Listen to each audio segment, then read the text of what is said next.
this a bit closer. I am not a storyteller. I do write poetry, but when I think about what it means to write a story, I get very confused.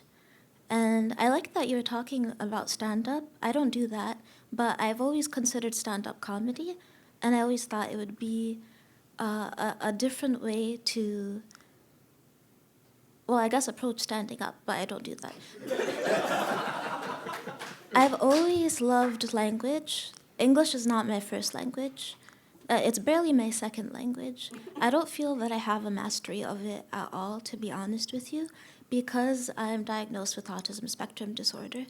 And what that means to me is sometimes my words get stuck in my throat, and I'm not sure how to get them out. Sometimes I look at people and I want to connect so badly, and I just simply can't. I simply can't. And then art happens, and then I feel that we are connected. Sometimes I listen to somebody's story, and I wonder if we, in a different life, would be more than strangers, if we could be kind to each other in a closer way. And when I think about hip-hop, I think about storytelling and how art in all of its forms can draw us together. And funnily enough, English is not my first language because I'm not from here. I'm from Sudan. There's a war going on in Sudan. When I thought about what could I say here, since April of last year, all I really think about is the war. So this will not be a story about the war, but every story I tell is about the war. That's what I told myself. And then I was thinking about my relationship with hip-hop and how even that became about the war.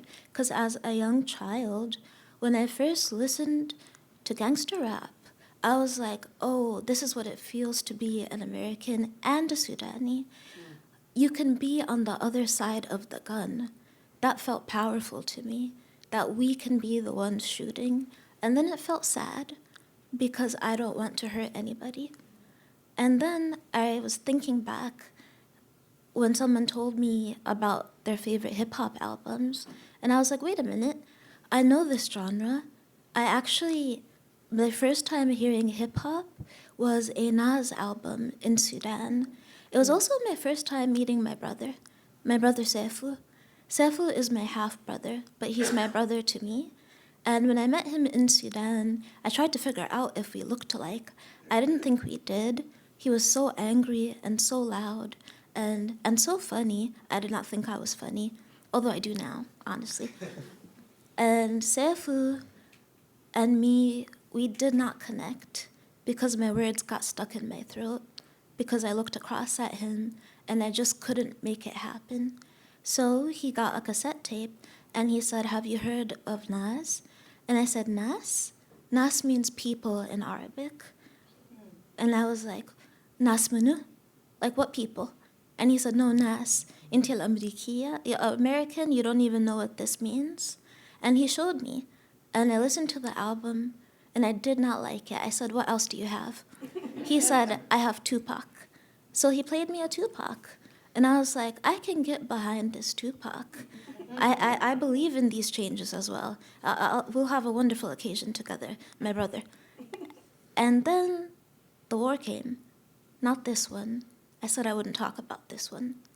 The first war, the genocide in Darfur.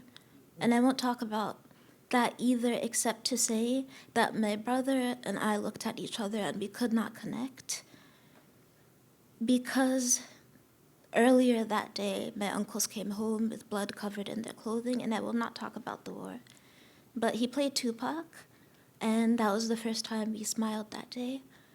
And then in 2016, because I will not talk about the war, I'll talk about the revolution, my brother Saifu was shot, and I was here, and he was there, and I was thinking about how he introduced me to Tupac, and how Tupac is dead, and my brother might be dead, and I couldn't call him.